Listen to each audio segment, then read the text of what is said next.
Miara-mivavaka isika rehetra. Misaotra anao izahay, ry Andriamanitra rainay any an-danitro, satria lehibe ny fitiavanao sy ny famindraponao aminay, amin'izay ansoanao anay eto amin'ity toerana ity.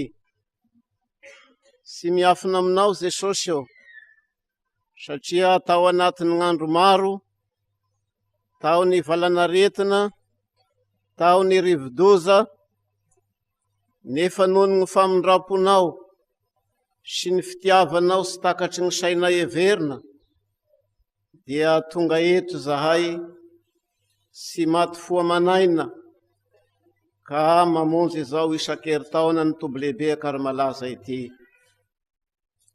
Dia misaotra anao izahay ny amin'izany fitiavana lehibe izany, ary esy izany fa nitantananao koa izahay tamin'ny lalana sarotra izay nalehana ka tonga soamantsara eto amin'izao fotoam-panokafana ity isan-keritaona amin'ity taona 2024 ity. Fantatra miariary ny antondianay Jesosy, andregny afatra avy aminao ary hitondra ny aretinay rehetra sy ny fahotanay ka ho diovinao sy ho afahanao eto amin'ity toerana ity. Ka dia manantena izany izahay tsirairay. Amin'izao fotoana izao izahay dia handregny teny avy aminao, dia mangataka ny fanainao masina mba hiasa aminay tsirairay, mba azahoanay miaino sy mankatoy izany hafatra avy aminao izany. Dia taio ary ny teninao Jesosy eo, taio ny mpanomponao maro izay manatrika eto handre izany teninao izany. Dia mitenena ianao Jesosy eo araka ny alehibe ny famindraponao. Amin'ny anaranao Jesosy irery ihany no anakinina sy ametrahana izany vavaka izany. Amen.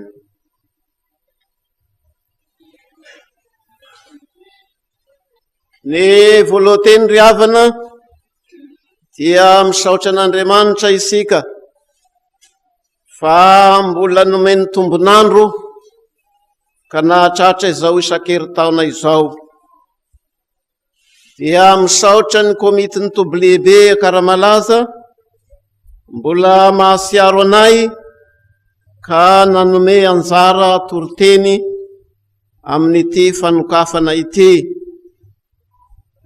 Dia misaotra azy sika ny amin'izany dia miarahaba sika rehetra.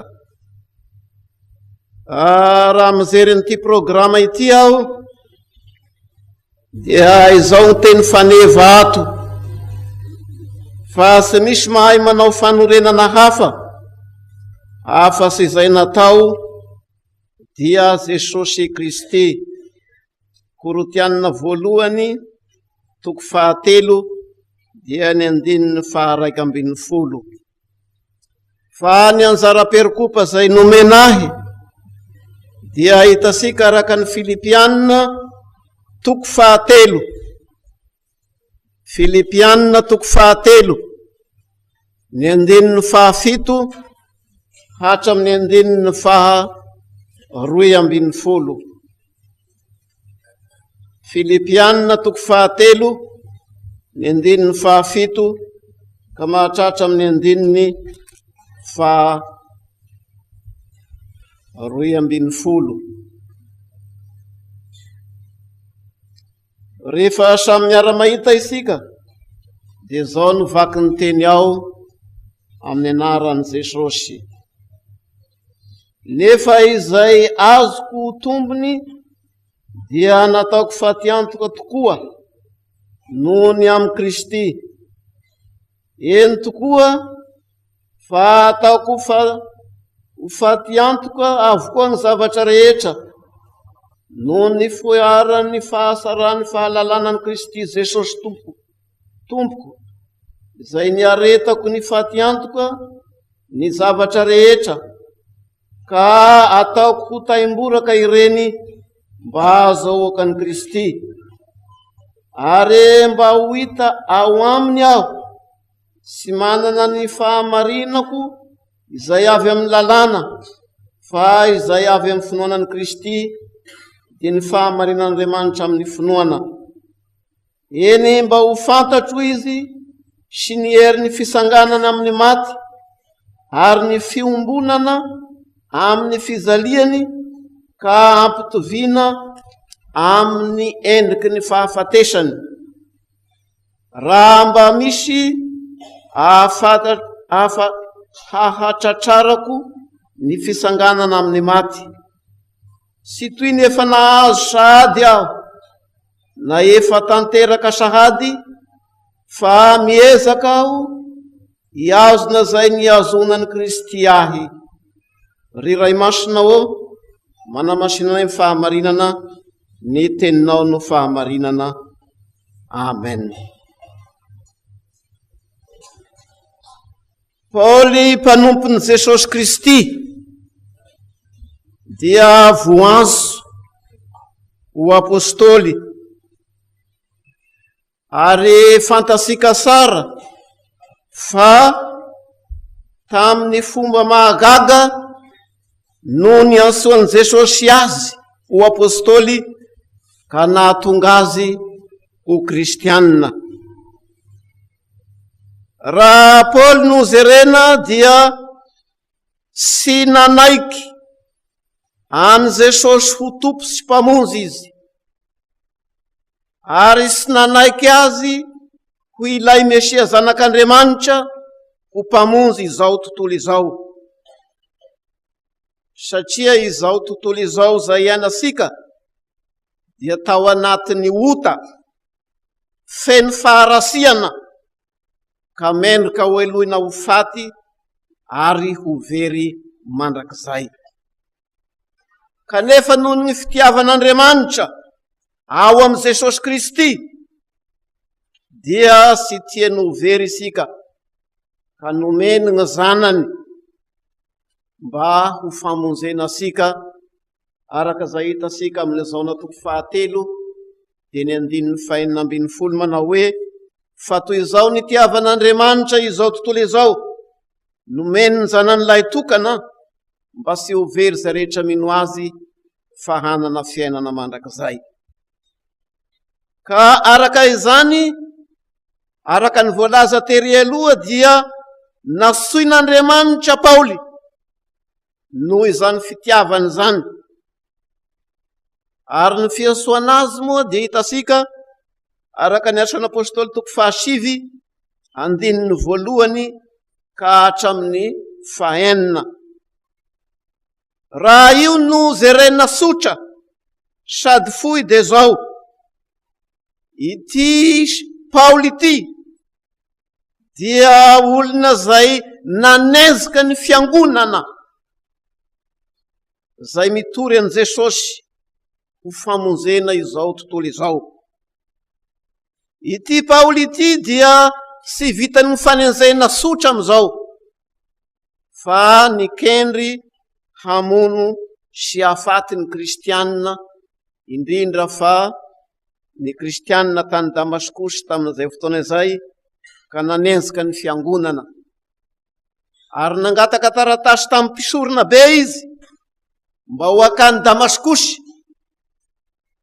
fa izy rehetra hitany sy mifanena aminy vokatry zany izay mitory an' Jesosy Kristy voaomby tamin'ny hazo fijaliana ka nitsangana tamin'ny maty, dia sy maintsy ho samboriny ka hoentina ny Roma mba ho gadraina.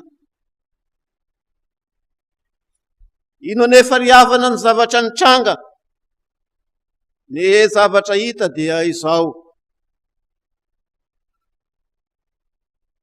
nahita manjava lehibe izy rehefa nandeha teny amin'ny lalana, ary teo anatrehany zany manjava izany dia nisy feo miantso azy ka nanao hoe: Saoly, Saoly, nahoana ianao no manenjika ahy? Ary tamin'izay izy dia nametra-panontaniana ka nanao hoe: iza moa ianao tompoko izay anjehoko? Dia hoy Jesosy taminy: zaho no Jesosy izay enjehanao. Hitasika izany amin'ny asan'ny apôstôly toko 7 andininy 1 ka hatramin'ny andininy 9.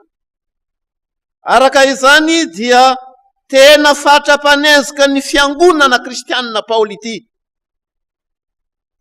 Ka teo amin'ny fahitana ny manjava nampidaraboka azy. Ny daraboka raha lehilahy tamin'izay fotoana izay. Sy nahita manjava, sy ny hinana, sy ny sotro ao anatin'ny 3 andro. Nefa noho ny fitiavan'Andriamanitra, araka izay voalaza sika tery aloha dia naniraka ny asy izy Jehovah'Andriamanitra ametra tanana aminy mba hampahiratana ny masony. Ary sy ny masony ara-nofo ihany no kenen'Andriamanitra hampahiratana fa ny masom-panahiny Paoly koa. Maro koa isika ny olona izay sy mahalala ny mahampamonjy an'i Jesosy ka tonga zamba.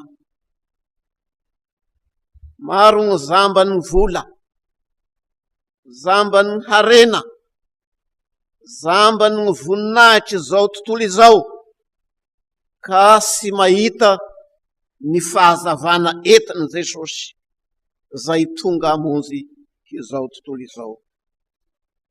Zany no iansoanasika izay mpamonjy izao isan-keritaona izao. Jesosy izay manorina izao toby lehibe izao mba ho fampahiratana ny mason'ny jamba sy fanasitranana ny areti-pahotana rehetra. Ka mila mitondra ny fiainanao am-bavaka ianao amin'ny fahatongavana eto amin'ity toerana ity.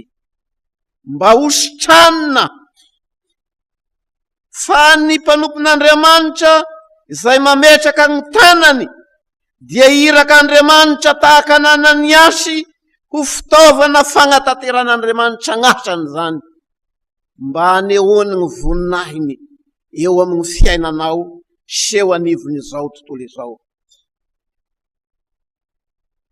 Ny tena naharesy lahatra ny Paoly rehefa avy nametraha tanana izy, ka tena resy lahatra tanteraka nandray an'i Jesosy. Ary zany ny ilazana anazy fa voanso ho apôstôly izy ary voatokana ny amin'izany. Ka araka izany dia lazainy ny mpandiny Baiboly fa ny epistilin'ny Paoly dia ahitana tena fizoroana vavolombelona ny amin'ny fisanganana amin'ny maty. Ary Paoly apôstôly dia ho kilasiana ho isan'ny apôstôly 710 izay nandray anso avy amin'i Jesosy mba ho famonjena izao tontolo izao. Ansoin'Andriamanitra Paoly mba ho fanaka voafidy. Amin'izany anso zany dia misy quasi 3 no anso izay nataon'Andriamanitra ho an'i Paoly, ary anso izay ataon'Andriamanitra ihany koa ho asika rehetra mpamonjy izao isan-keritaona izao. Zavatra voalohany, anso amin'ny famonjena, dia izay ianao zentilisa sy nahalalan'i Jesosy tonga kristianina. Ary sy vitan'ny kristianina ihany fa manaiky hatao batisa. Ambarany filazasarany Marka toko 5:10 zany 5:10 fa izay mino sy atao batisa no vonjena. Io lay anson'Andriamanitra ho famonjenanao. Ho famonjena ny fiainanao. Ary zany anso amin'ny famonjena izany dia misy anso ataon'i Jesosy ihany koa mba hianatra sy hino ary hatoky ny tenin'Andriamanitra hoe dokotera Martin Luther raha milaza izany amin'ny fotom-pianarana kely izay nosoratany ao amin'ny didy voalohany, tsy maintsy hatahotra sy ho tia ary hatoky an'Andriamanitra mihoatra ny zavatra rehetra. Ka ny anso voalohany sy ny anso faharoa dia miorina amin'ny tenin'Andriamanitra dia ny fahafatesan'i Jesosy Kristy sy ny fisanganana amin'ny maty. Ambaran'i Paoly zany ao amin'ny Korintianina voalohany 5:12, ny 9:3, Kristy maty noho ny fahotansika araka ny soratra masina, dia nalevina ary nisangana tamin'ny fahatelo araka ny soratra masina. Io no fanekempinoana ataosika isaky ny alahady maraina alohany rehefa vita ny famakina ny filanjasara. Ampianarina ny fiangonana izany, ampianarina sika kristianina izany, ampianarina ny konfirmanda na ny katikomena zany, ary ampianarina ny mpiomana na isika mpiandro koa aza, mba ho fitezana, mba hiorina sara amin'izany finoana izany ny finoasika. Jesosy Kristy voaomby tamin'ny hazo fijaliana ary nisangana tamin'ny maty, io zay misy olo ansika mba ho famonjena sika hananasika lay fiainana mandrakizay. Teo amin'ny batisa no andraisan'Andriamanitra ansika ho amin'izany, mba ho olom-boavonjy isika, mba ho olom-boavonjy. Amin'izany no iansoanasika amin'ny finoana, mba hitezana sika amin'ny tenin'Andriamanitra. Ka ino sy atoky azy an Jesosy Kristy izay voaomby tamin'ny hazo fijaliana ka nisangana tamin'ny maty. Zava-dehibe amin'ny Paoly ry havana ny fiasoan'Andriamanitra azy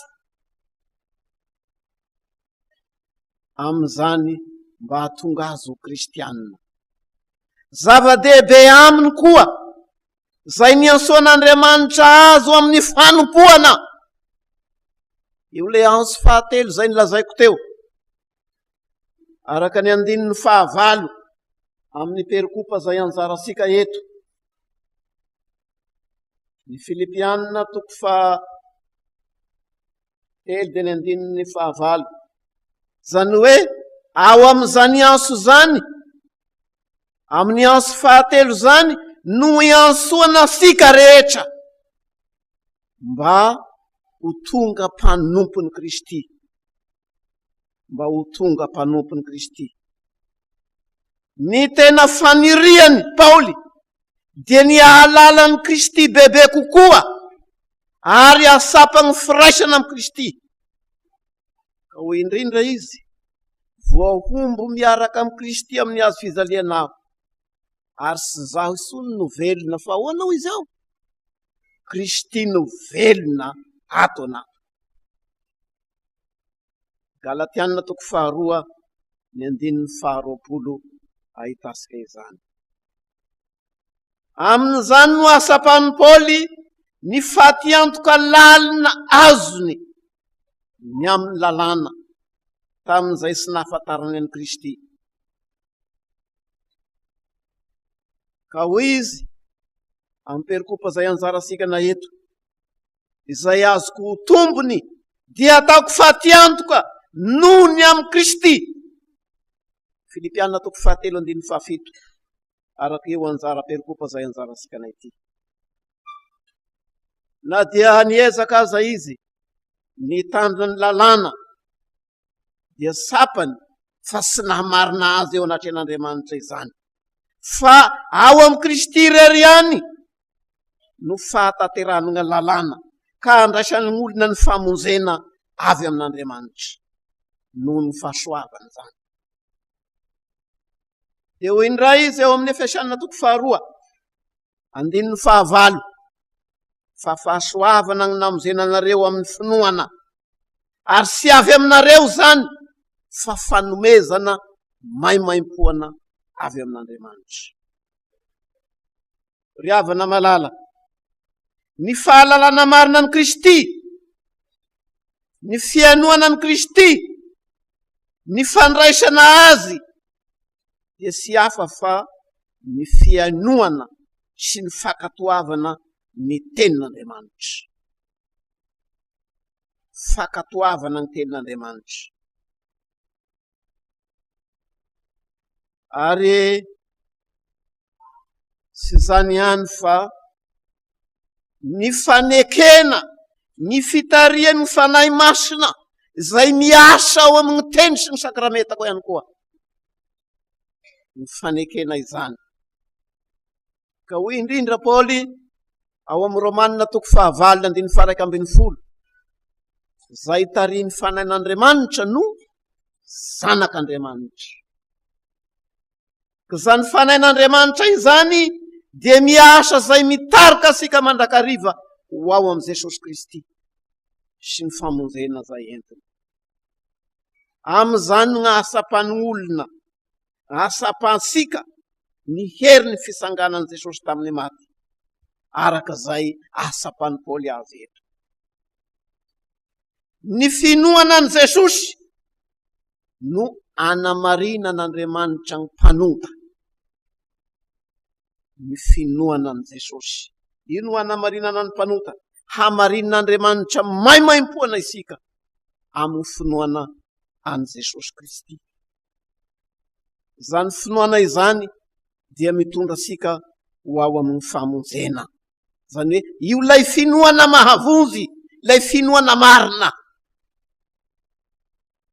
Ka mahatonga ny Paoly zay tena mirearea fantatra hoe ataoko taimboraka ny zavatra rehetra. Araka ny Filipianina 4:7-9, amin'izay anjarasika na eto. Ataoko taimboraka ny zavatra rehetra. Ny hoe taimboraka eto dia azo lazana fa tena mamparikoriko an'ny Paoly ny otany, ny sy fetezany izay sy nahalalany an'i Jesosy. Tena naparikoriko aty zany. Ary sy misy ilana azy tsony zany raha nandray ny fiansoana avy amin'ny Jesosy. Ry havana malala, ny eno izao ten'Andriamanitra izao.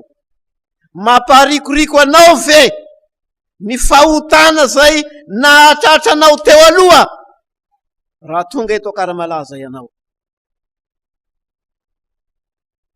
Ary sy mahate izery mihisy ve zany fahotana izany ka sy ho verina amin'izany isony ianao na dia miala eto aza. Raha tena sapanao sara ny fandraisana ny Kristy, ny fahafatesany sy ny fisanganana amin'ny maty, dia iompinoana amin'ny Paoly ianao ka harikoriko zany ota izany ka sy iaina ao anatin'izany isony. Ka mihevitra izany ho sy misy zavatra ilana azy ary ho laviny toy ny zavatra asy rehetra izany. Gn'antony dia zao, mba hahazahoana ny Kristy, hahazahoana an'i Jesosy. Mamparikoriko anao tokoa ve zany ry havana? Ny fahotana ao. Sa mbola makamamy ny ota ve ianao? Re mpamonjy izao isan-keritaony fifoazana eto Akaramalaza izao. Avazon'i Jesosy eto ianao noho ny fitiavany. Entiny eto ianao ositraniny. Entiny eto ianao mba hasapanao ny otanao ka harikoriko zany ianao noho ny amin'i Jesosy Kristy izay voaomby tamin'ny hazo fijaliana ka nisangana tamin'ny maty. Mbola maro naoky ny olona zay mbola makamamy izao tontolo izao. Mbola makamamy ny ota, makamamy ny filana maro samihafa. Sy mandray an'i Kristy velively zany. Sy mandray azy velively zany. Ary sy mandray famelan-keloka zany. Fa ny olona zay voavela heloka dia ny olona zay mandray finoana ao amin'i Jesosy. Io no olona voavela heloka. Ary sy vitany mandray finoana ihany fa vonina anao ny asa fanompoana azy. Io no anso fahatelo zay resako teo. Io no anso fahatelo, anso amin'ny fanompoana an Jesosy. Paoly dia manao ainy so zavatra, ny kely aina fantatra, nanao vivery ny ainy misy aza, nahafoy ny zavatra rehetra tamin'ny fanompoany any Kristy. Maro ny zavatra neretany amin'izany. Nefa ny tanterahany zany noho ny fahasapany ny famonjena ao am Jesosy. Sika kristianina koa, dia tokony hanatanjona isika kristianina. Ny tanjona dia ny ahafantarana an Jesosy sy ny hery ny fisanganany Jesosy tamin'ny maty. Ahoana ny ahafantaranao an Jesosy? Na manahoana ny fahafantaranao an Jesosy amin'ny fahatongavanao eto amin'ity toby lehibe akarimalaza ity. Tadidiko sara, misy mpampianatra sikolelady zay indray mandeha, mbola nampianatra sikolelady tamin'izay fotoana zay. Dia zao no sariteny na sangisangy nataon'ity mpampianatra ity. Nanontany ny mpianatra ozy sehory sikolelady hoe ahoana ny ahafantaranao an Jesosy? Dia namaly ny sasany hoe ity Jesosy ity dia lehilahy be volombava.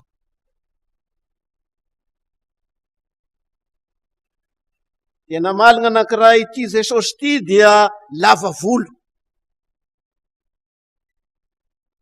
Dia somary nime ihany ilay mpampianatra. Ny tiako hatongavana ry havana dia izao.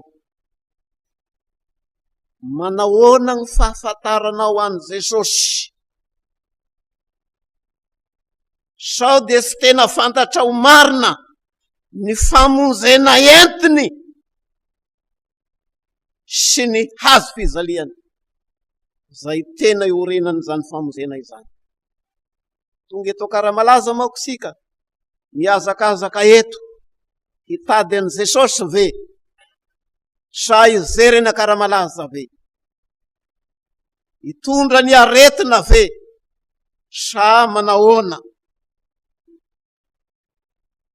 Fa Jesosy zay ivavahasika dia Jesosy lay be fahasoavana, Jesosy zay sy tia ota,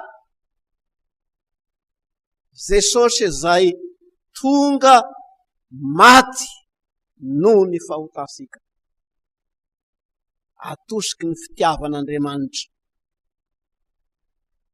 satria tiany loatra ianao ka ny zanany aza natolony ho an'izao tontolo izao. Sao dia Jesosy mpanasitrana ihany ny fantatrinao? Sao dia Jesosy zay mampanakarena ihany ny fantatrinao? Sy rasy zany, fa tokony ho fenoana tanteraka ny maha-Andriamanitra ny Jesosy sy ny famonjena zay entiny ao amin'ny hazo fizaliana. Ary io ny sapan'ny Paoly ka nandresy lahatra azy. Na dia fatra-panenjika azy izy teo aloha, dia resy lahatra tanteraka noho ny fahafantarany an Jesosy sy ny niseho an Jesosy taminy.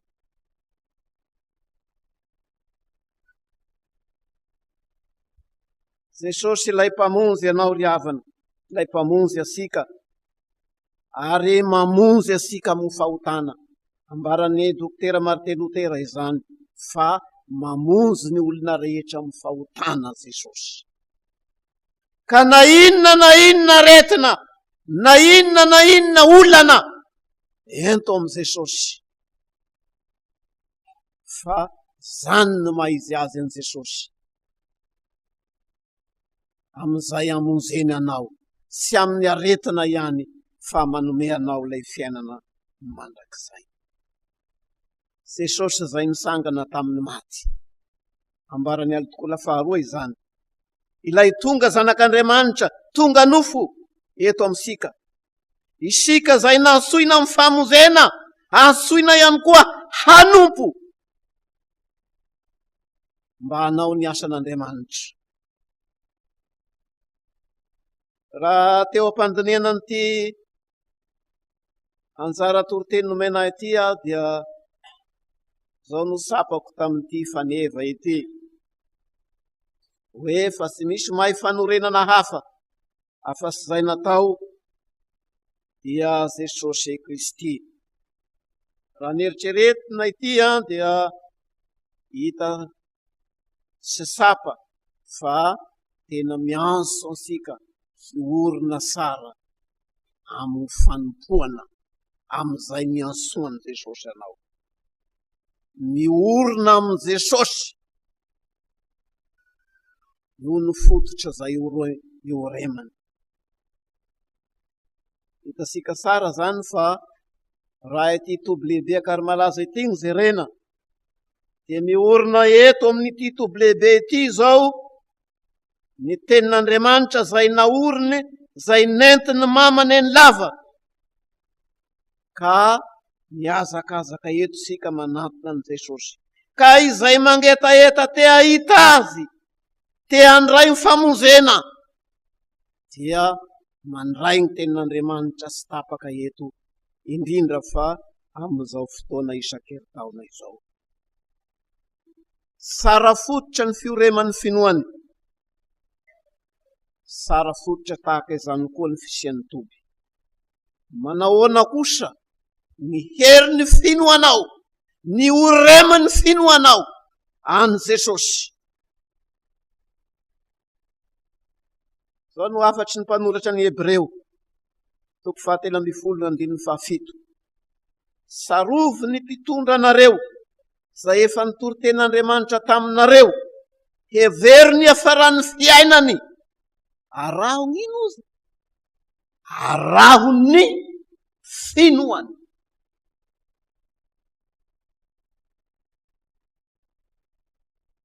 Ry havana malala, nansoin'i Jesosy mamasika, nansoin'i Jesosy ianao, nansoin'i Jesosy zaho. Miorina amin'ny tenin'Andriamanitra ve nianso zay niansoany anao? Tafatoetra amin'izany ve ianao? Famonjy isan-keritaona eto.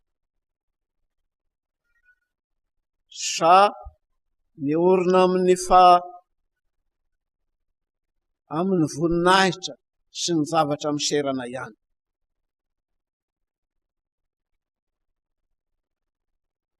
Isika zay navelany dia mety mirearea,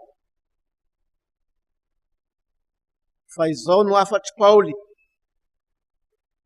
zay te rearea, fantatro izy fa nafony aho mbola teo amin'ny ziosy, dia nireareany amin'ny lalàna izy, ny amin'ny fahaizana ny soratra masina izy. Mbarana zany amin'io perikopa zay anjarasika na io, Filipianina 4:3, fa 9:3 hatramin'ny 9:5. Fa isika no voafora izay mpanompo ny tamin'ny fanahin'Andriamanitra ary manao ny Kristy Jesosy ho reharehanao, ka sy mitoky amin'ny nofo, kanefa mba manana zay nitokiako amin'ny nofo aho. Raha misy olona hafa manao itoky amin'ny nofo, maika fa izaho. Voafora tamin'ny andro fahavalo aho, ary teo amin'ny fototry Israely, avy amin'ny finoan'i Benjamina, Hebreo, sady avy amin'ny Hebreo aho. Araka ny lalàna dia fariseo aho. Nanenjika ny fiangonana aho, araka ny fahamarinana avy amin'ny lalàna dia ny sy nanasiny tamin'izany. Nefa zay azoko ho tombony dia taoko hoana ozy ato, fa diantoka noho ny fahalalako aniza any Kristy. Zany no tokony irereasika, ary zany no tokony iorenany finoasika. Tena resy lahatra izy Paoly eto ny amin'izay nisehoan'Andriamanitra taminy ao amin'i Jesosy Kristy. manahoana ny farisendahatra anao? Resy lahatra ve anao? Tena mibebaka marina tokoa ve ianao? Tena nandray an' Jesosy tokoa ve ianao? Ary vonina hanompo an' Jesosy an'izany ka hitory an'izany eny amin'izao tontolo izao. Ka izay natsoiny Jesosy ho ao amin'ny famonjena dia antsoiny eto koa isika hianatra sy hiaino ny tenin'Andriamanitra. Antsoina anao tonga kristianina, antsoina eto Akaramalaza isika handray ny tenin'Andriamanitra, mba hivelomanao, mba hiainanao, mba hahatonga anao ho vavolombelona any amin'ny toerana zay nametran'Andriamanitra asika tsirairay avy. Olona voanso isika rehetra, ary antsoiny Jesosy hanompo. Ka ho tahaka ny Paoly manao ainy so zavatra ary hafoy ny zavatra rehetra noho ny fanompoana ny Kristy. Hafoy ny zavatra rehetra. Ka noho izany aoko isika rehetra zay tonga eto mandray izao tenin'Andriamanitra izao, amonjy izao isan-keritaona izao, mba hibanjina an' Jesosy ilay voahomby tamin'ny hazo fijaliana. Hibebaka marina hanolo-tena an' Jesosy tanteraka aminy amin'ny fiainasika manontolo, tsy amin'ny fotoana herinandro fotsiny eto fa amin'ny fiainanao manontolo. Fa Jesosy no velona ao anatinao, ka naiza misy anao, na inona asa zay ametran'Andriamanitra anao, na asa aninao ao amin'ny biro ampiasanao, any amin'ny tany fambolenao, ao koa fantatrao fa olona antsoiny Jesosy anao ho amin'izany asa fanompoana izany. Tanterao zany fa izany ny sitrapon'Andriamanitra mba azahoan'ny olona rehetra fiainana mandrakizay noho ny famonjena ao amin'i Jesosy Kristy. Nahitra ny eo an'Andriamanitra ray sy zanaka ary ny fanahy masina zay efa azy hatramin'ny taloha indrindra ary ho azy maharitra mandrakizay. Mbola hivavaka isika. Sotranao izahay, re Jesosy tomponay eo, no ny alibe ny fitiavanao, na dia tao anatin'ny gn'ainy sy pitony gn'ota zahay, na dia efa tafalentika lalina tagny amin'ny fiainana sy hita zahay, dia tonga ianao ka nanavitra anay, nanafaka anay, nianso anay, anso mpitiavana ny niansoanao anay Jesosy. Ary entinao amin'ity toerana ity zahay, mba ho tezainao so be azonao amin'izany anso mpitiavanao izany. Ny angatahanay aminao Jesosy eo, dia ny orenanay mafy amin'ny finoana marina anao. Mba ahafantaranay izay ny maha-Andriamanitra mpamonjy ianao, ka tsy misy lalakafa azahoan'ny olona famonjena afa-tsy aminao rery ihany. Ampianary koa izahay mba sy hipetra-potsiny fa hitory sy hanambara izany hafatra izany ho amin'izao tontolo izao. Dia mangataka ny fanainao masina hiasa amin'ny alalan'ny teny toriana tahaka itony, ka hitondra fibebahana sy fanoloran-tena ho anay tsirairay izany. Izany ny fangatanay ry Jesosy eo, dia apetraka hifeno ampelantananao, mba ho vonina hitrenarinao rery ihany ane izay rehetra ataonao eto. Amen.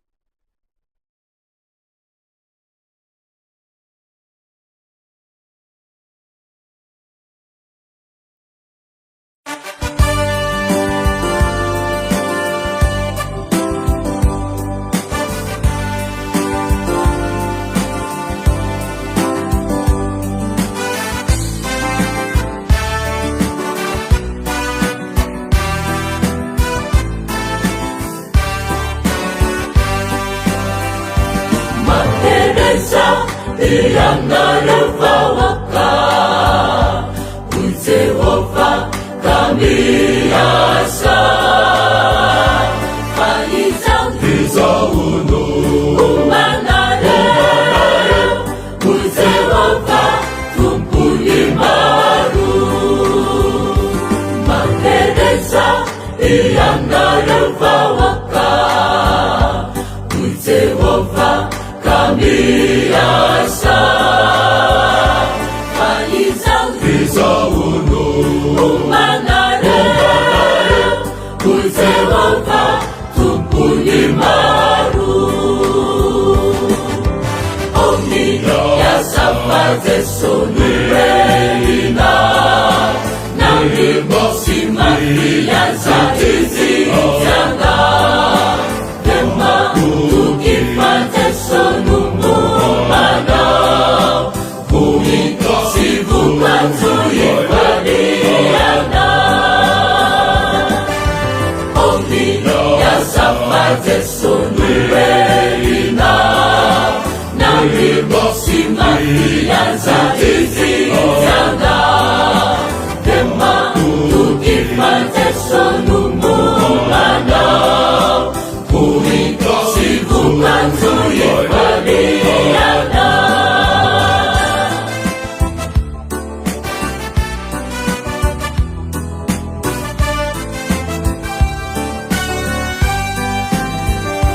Makedesa yang narwawaka Jehova kami asa Faizaunu umanare Jehova tumpuni maru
Jehova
zokilay